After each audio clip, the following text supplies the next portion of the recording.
First of all, welcome to this webinar entitled 5LD03, a support webinar for learners and centres. The webinar is one of a series of webinars designed to support the units of the CIPD suite of qualifications. This webinar is for people with an interest in learning and development and who are working towards the Associate Diploma in Organisational Learning and Development, or for those who are supporting learners working towards this qualification. The webinar is a set of three webinars designed to support the specialist pathway units of the Associate Diploma in OLD, Organisational Learning and Development. The three specialist units are 5LD01, Supporting Formal and Self-Directed Learning, 5LD02, Design Learning and Development Programs to Create Value, and 5LD03, Facilitate Structured Learning and Development Activities for Groups. In this case, you are looking at the webinar for 5LD03. So let's begin by looking at what that unit involves.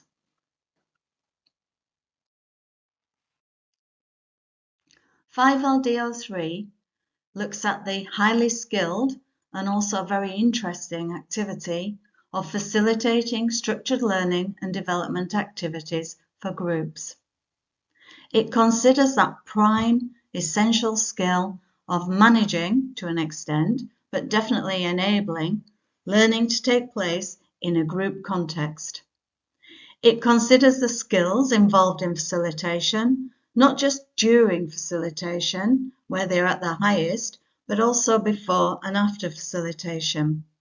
And it should be noted that whilst other units consider more about online facilitation, this unit, whilst looking at facilitation in very general terms, does have a focus on that essential skill of being able to facilitate learning in a face-to-face, in-person context. This is an essential skill for L&D professionals, and so there is a focus on this in the unit.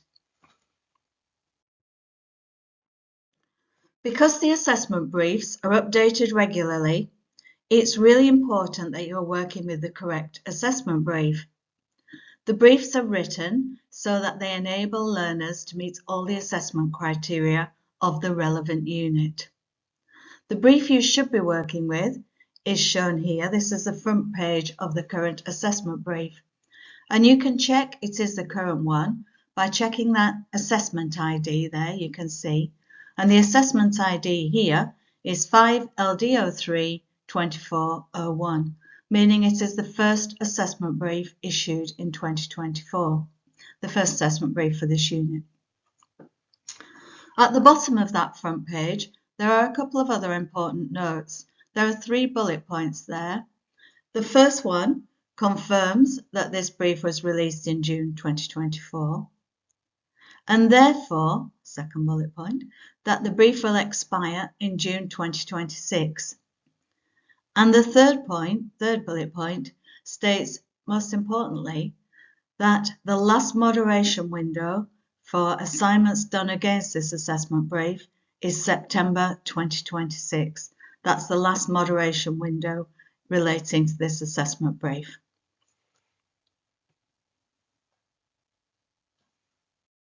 So what's inside this assessment brief? Like most assessment briefs, all assessment briefs, they are composed of a number of tasks, usually 1, 2, or 3 tasks, sometimes more. And the assessment briefs that relate to the 3 L&D pathway units all follow a pattern in that they have 2 tasks, and that task 1 will seek to assess knowledge and understanding of the topic, whilst task 2 will seek to assess your application of that knowledge and understanding. So therefore, in this particular brief, task 1 will be all about your knowledge and understanding of facilitating learning and development activities and how to assure that that facilitation has a positive impact. Whereas task 2 here will assess your ability to facilitate, your ability to apply your knowledge of understanding of the topic into actual facilitation of group-based learning and development activity. Because task 2 in this series is a practical task, is about application of knowledge, there is often some forward planning to be done. So we would strongly recommend that before you begin any activity here, any of the tasks, you read the overall assessment requirement. It may be that you need to start planning for task 2 before you even begin on task 1. So get the big picture, read the whole assessment brief before you start. Task 1. Task 1 is the knowledge task, and it is really about questions and responding to questions. So the instruction here is that to complete this task, you should provide a written response to 8 questions. So the brief provides 8 set questions for you to respond to. And as it says there, you have approximately 2,800 words in which to respond to all 8 questions. That doesn't necessarily mean that you have to apportion those words equally. Some of the questions might require a longer response than others. So think about them before you start. Look over the questions, decide how you want to respond to them. You might get an idea of where you're going to do a longer response and where you're going to perhaps do a more brief response. What you really want to avoid is getting to question 6 and finding you've used all your words up. So think about how you're going to respond to those 8 questions before you start. You should also note that at this level, it is important that you make appropriate use of wider reading to expand your responses and illustrate key points in your answer. So we are at associate level, and therefore it is a requirement that you reference your wider reading. There are 1 or 2 assessment criteria, particularly in the learning and development qualification, because it is a very practical role. There are 1 or 2 assessment criteria where you do not need to provide evidence of wider reading, but these are exceptions. And for most of the questions, you do need to include that referencing. We said that there are 8 questions in task 1, and we're now going to look at the first of these. Question 1, discuss 3 factors you might consider when preparing to facilitate group-based learning and development activities. Your response should cover 1 of each of the types below. So before we get into those 3 types, let's just think about this question. And really the question is recognizing that facilitation doesn't just start at the point where you actually facilitate. Effective facilitation requires a certain amount of preparation. And so it focuses on here on preparation in relation to 3 different areas. Hence the statement there that your response should cover 1 of each type below.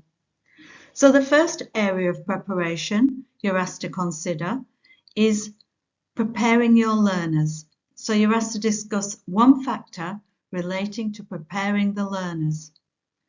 So you might think there about, are they aware? Are they in agreement? How will you engage them? Do you need to think about pre-learning? So they're just some examples, things you might consider in relation to your learners prior to your facilitation. Whichever factor you choose in that category, you then need to discuss it. So you might, for example, talk about why you think it's important, how you would consider it, how would you prepare for that factor. So bring that factor to life and discuss it. You then need to consider a factor in relation to the physical space to be used. And we're looking here at the physical space in terms of in-person learning. So we're looking at the room, the environment, the physical space that's being used for the facilitation.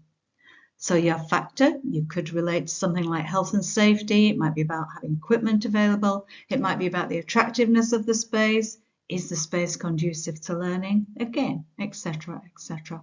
It's up to you to choose a factor that you consider important to your preparation and to discuss that. Why is it important? For example, how would you consider it? How would you prepare in relation to that factor? The third category here relates to your personal preparation, how you prepare yourself for facilitation. So your factor might be to do with, do you have the knowledge? If you're going to be inputting some expert knowledge, do you have that knowledge? Do you have the facilitation skills? Are you competent? Are you prepared for what you're going to do? In a more immediate sense, what about your emotional state? Do you need to do something to adjust your emotional state? Maybe you feel you need to know more about the learners. Maybe knowing about those learners gives you confidence and will enhance your facilitation.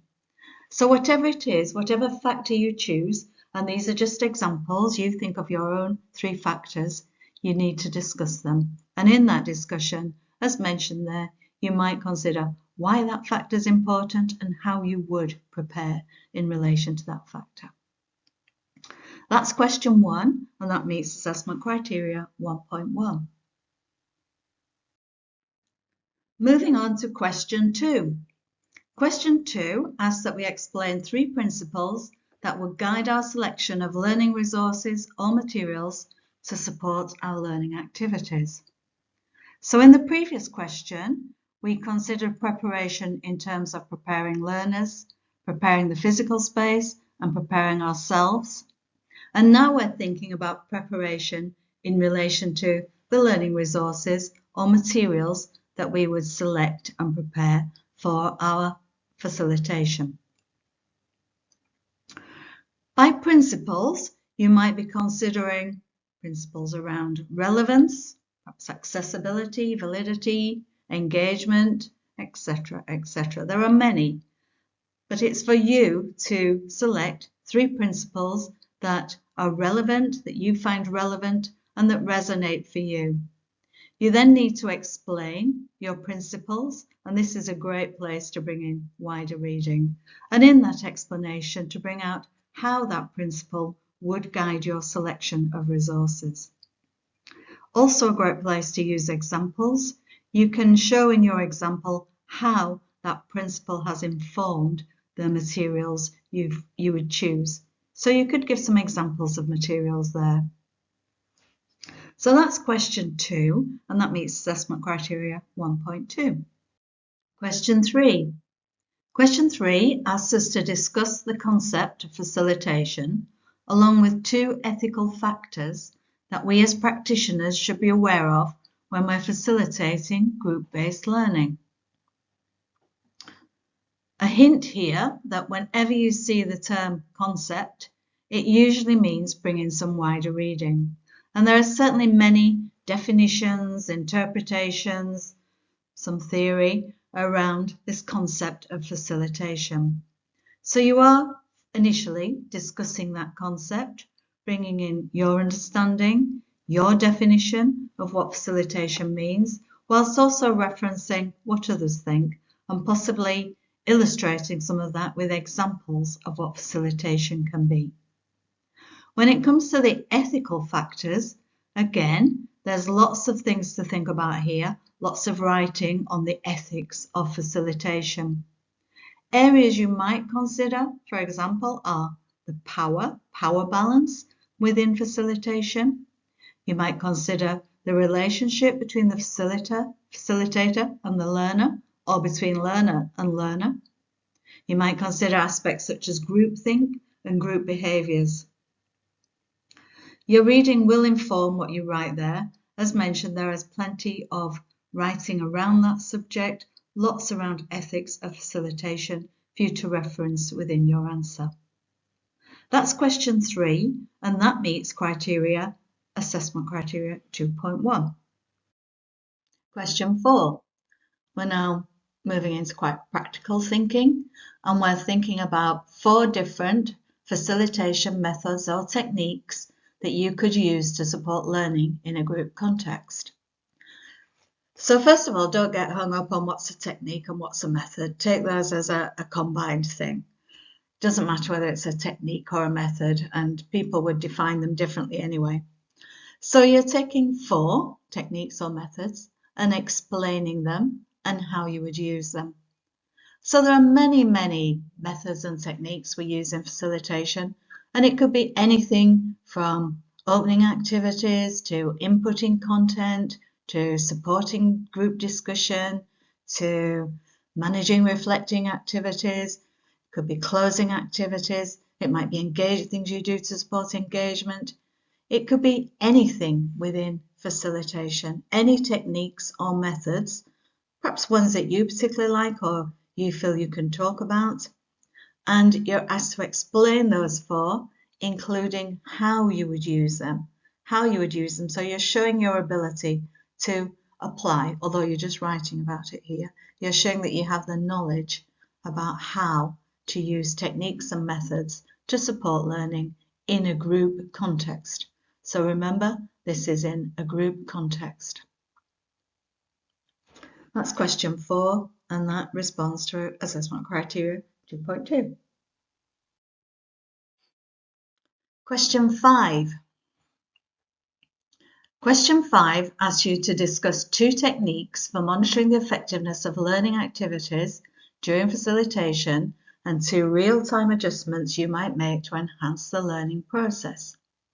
This should be for 1 or more learners where your monitoring identifies a need for this. So that's quite a wordy question there, and let's just unpick it, because it's a question that people often misunderstand. So we're talking about techniques for monitoring the effectiveness of learning. But what we're not talking about here is evaluation after learning has taken place. This isn't about evaluation. This is about the real-time monitoring of learning whilst it is taking place. So it's monitoring the effectiveness of learning activities during facilitation.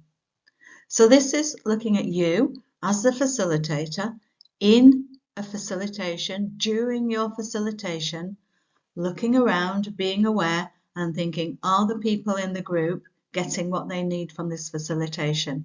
Maybe they're not. Maybe you might recognize that some are alienated, some are not engaged, some are not learning. And so how are you going to do that? How are you going to monitor the effectiveness of that learning? It's not good enough just to wait till the end and then say, was that great for everyone? It's not about that. It's about you as the facilitator using the skills of monitoring learning whilst it's taking place. So in that green box, we're asking you to discuss, again, you can bring in what others say, bring in some reading, discuss techniques for monitoring the effectiveness of learning during facilitation. And remember, this is a group. We're not talking about one-to-one coaching here. We're talking about group facilitation. So 2 techniques for monitoring people within a group. How are they learning? How effective is the learning? The second half of that, still within the facilitation, now asks you to consider, okay, so you're monitoring learning. You've noticed that some individuals within the group, maybe the whole group, aren't engaging or aren't learning. So what real-time adjustments, what adjustments can you make there and then to enhance the learning process? And again, just to emphasize, this is not about after the learning, when you tweak your session, program, whatever, to make it different. This is about things you actually do during the facilitation.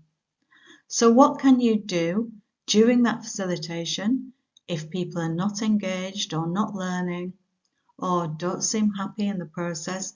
What can you do to enhance that? And it might be about changing around activities, it might be about changing around materials, it might be about the way you include, the way you actually use your skills to bring people in. But it's up to you.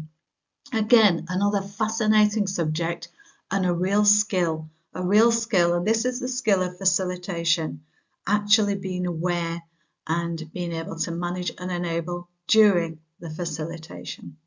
So a good question there, question 5, one you can really think about and write about, bring in what other people say, and that question, meets AC Assessment Criteria 2.3. Question 6. Question 6 is one of the next 3 questions that are concerned with transfer of learning.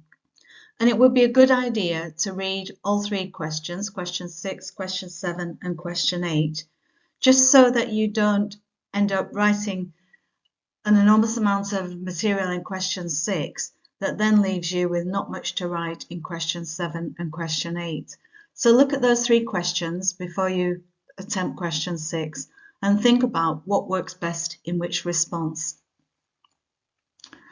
So question 6 is about the underpinning theory of transfer of learning. And as you can see there, it asks you to explain the concept of transfer of learning and its significance in workplace learning. We did mention earlier that whenever you see the term concept, that usually means bring in some wider reading. So whilst we do want to know what you think and what you understand by transfer of learning, how you would define it, it's also a great place to bring in what others have said, written about this concept. Many people have thought about, talked about and written about the concept of transfer of learning.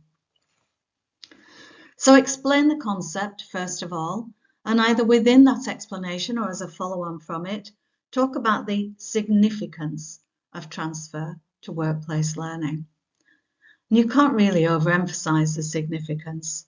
It's really for you to express your judgment, why you think transfer of learning is important. Again, you can bring in different ideas about what other people have said. And it might also be a great place to bring in some examples. You could exemplify what you mean by good transfer of learning, maybe where transfer doesn't take place, you might have examples of that. So you're talking here quite theoretically about the concept using reference to some wider reading and examples to bring your thinking to life, to show that you understand that concept and its significance to a workplace context. So that's question 6, which meets assessment criteria 3.1. Question 7. As mentioned, question 7 extends this idea of transfer of learning into a further question. So the question here states, first of all, that there are various strategies available to support the transfer of learning. That's the transfer of learning from a learning event back to the workplace. And examples of this include action planning, work-based projects, and action learning sets. The question then asks you to evaluate the use of 2 of these 3 examples. Before we unpick that question a little bit more, let's just mention that sentence in red font. This is one of those questions, one of those assessment criteria, where there is no requirement to include evidence of wider reading. You can just focus on your thinking, the facts, the practicalities of this question. So getting back to that question, you're asked to take 2 of those 3 examples and evaluate the use of them.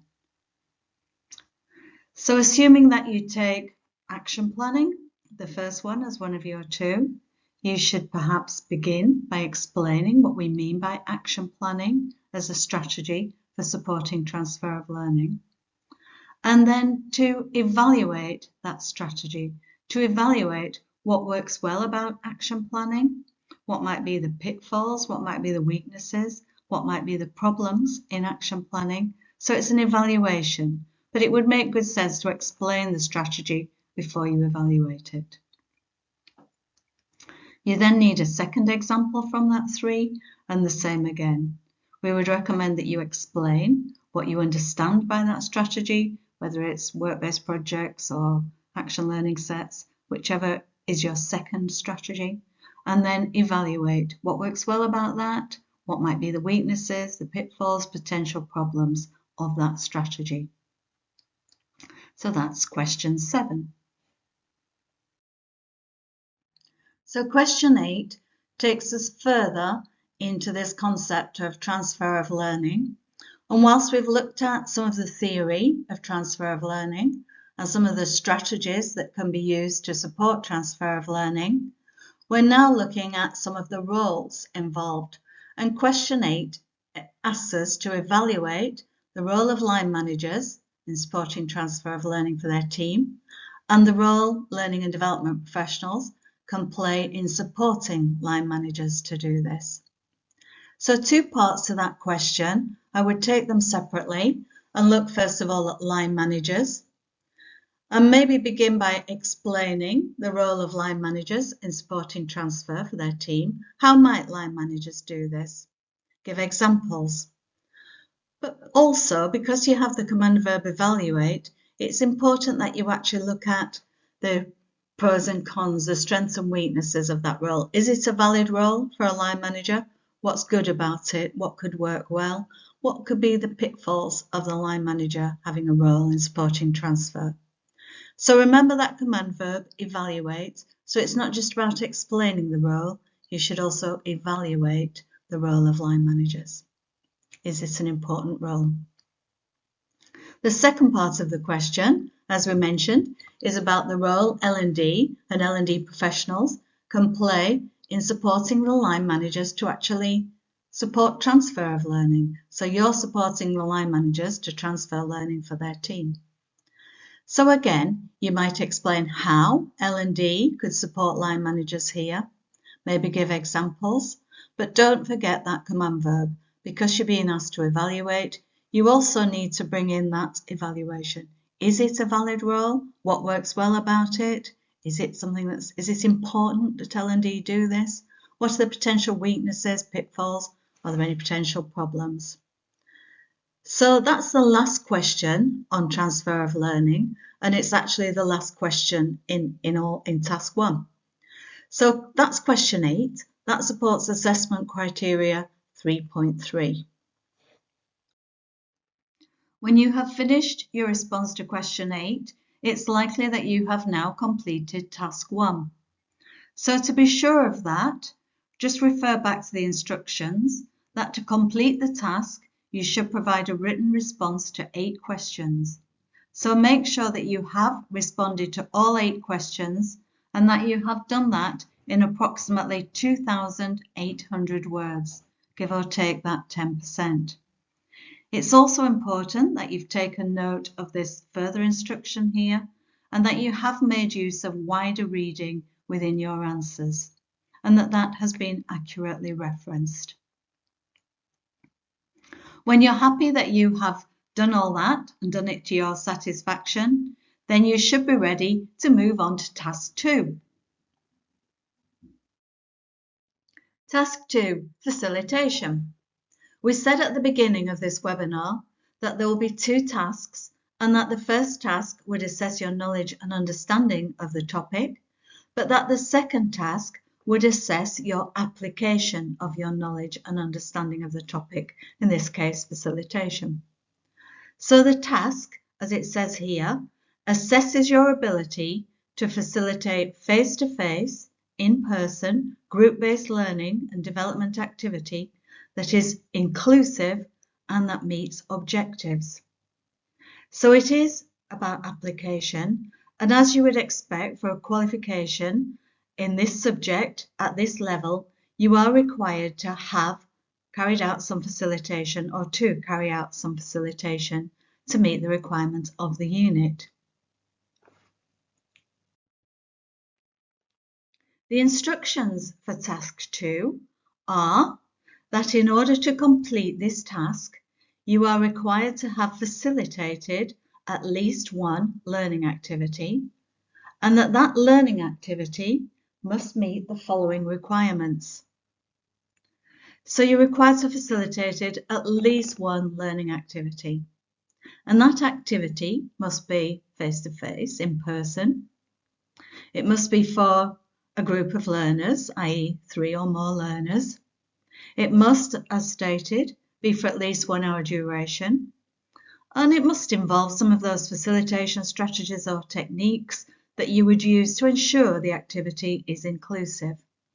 And of course, it must address specific learning objectives. It must have a purpose and address that purpose.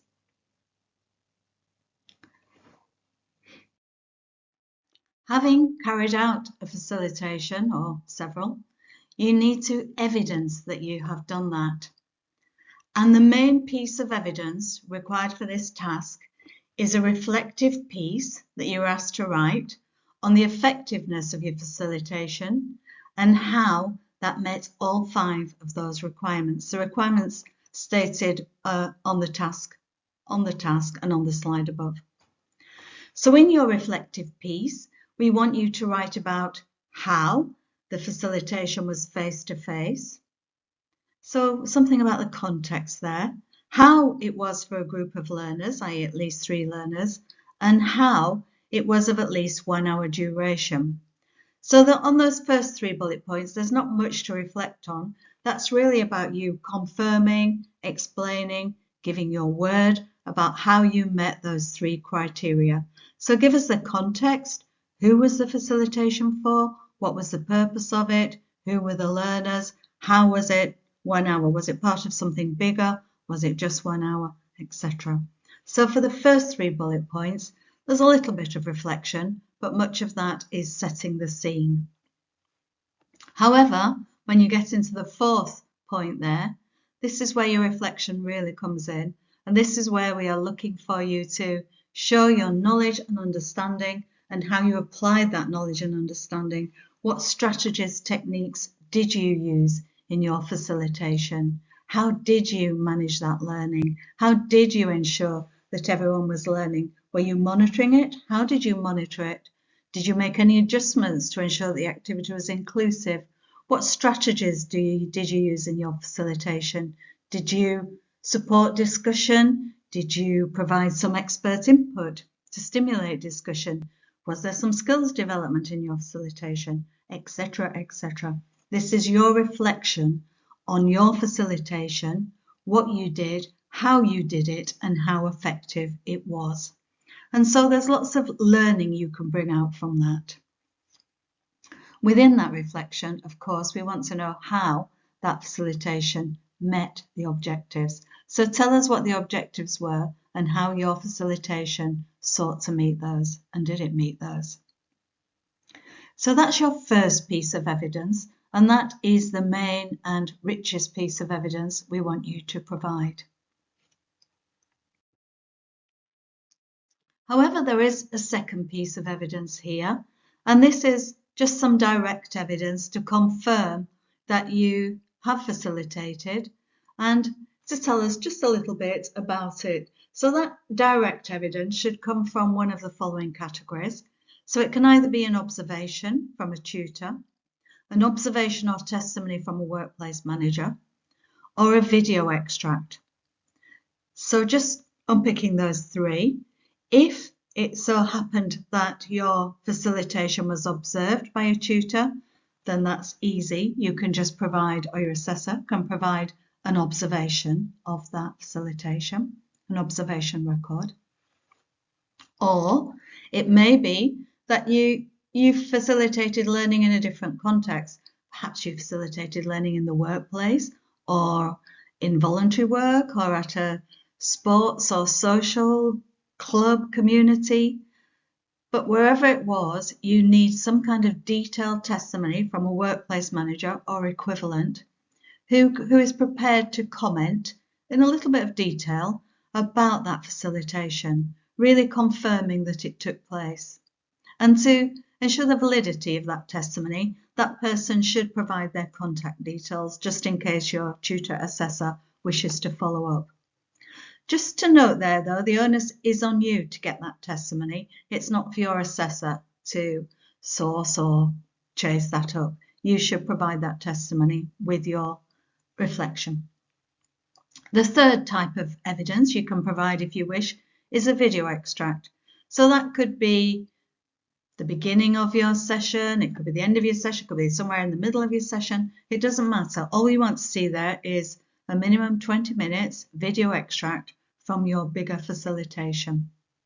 So 3 options there, 3 types of evidence that you can provide and you only need to provide one of them, and that the main purpose of that evidence is to confirm that you have facilitated and that you can facilitate.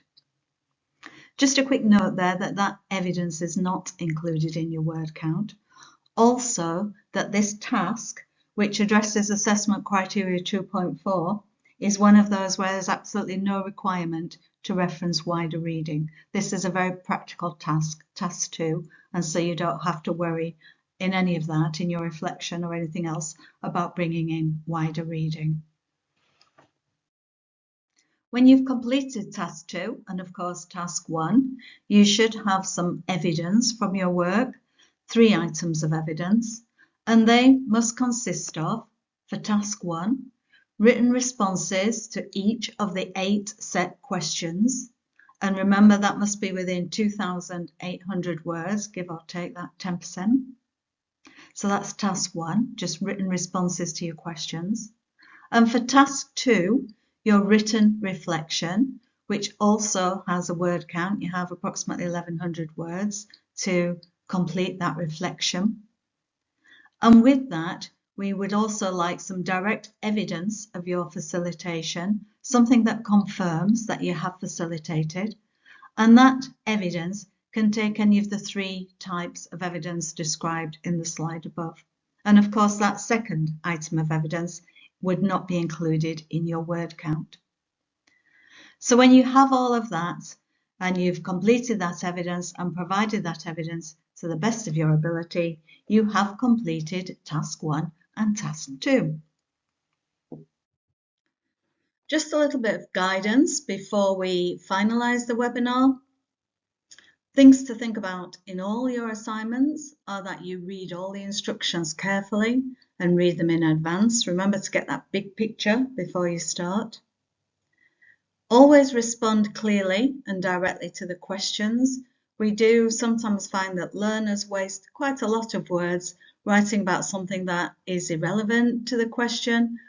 When you do have a limit on these words, there's a lot of questions to get into that word count. So make sure you respond directly to the question. Make sure your responses are easily accessible to your tutor or assessor, that we can see which question, which assessment criteria you're responding to. So you might do something like example 1 there, where you show the question above your response as a kind of subheading. Or you might choose something more redacted like the example below. It doesn't matter as long as you make it very clear which question you're responding to. We would always encourage you to include the AC reference, as that always helps us know what you're responding to and that you realise that there are assessment criteria there and that they all have to be addressed. Remember the thing that we've talked about a lot in this webinar, to include evidence of wider academic reading, show that you have read around your subject, refer to other people's thinking as well as your own, and finally, just make sure you comply with those evidence and word count requirements. So when you've taken all that on board and completed task 1 and task 2, your assignment should be complete. Couple of admin things though just to think about, and they are that, have you added your name and learner number? Is it clear on your assignment who you are and who wrote the assignment? Your name and learner number should be there. Have you proofread the assignment? Have you provided a clear layout, back to those subheadings and AC refs? Have you complied with word count? So just check it before you finish. And finally, and this is particularly important, make sure you submit your assignment on time.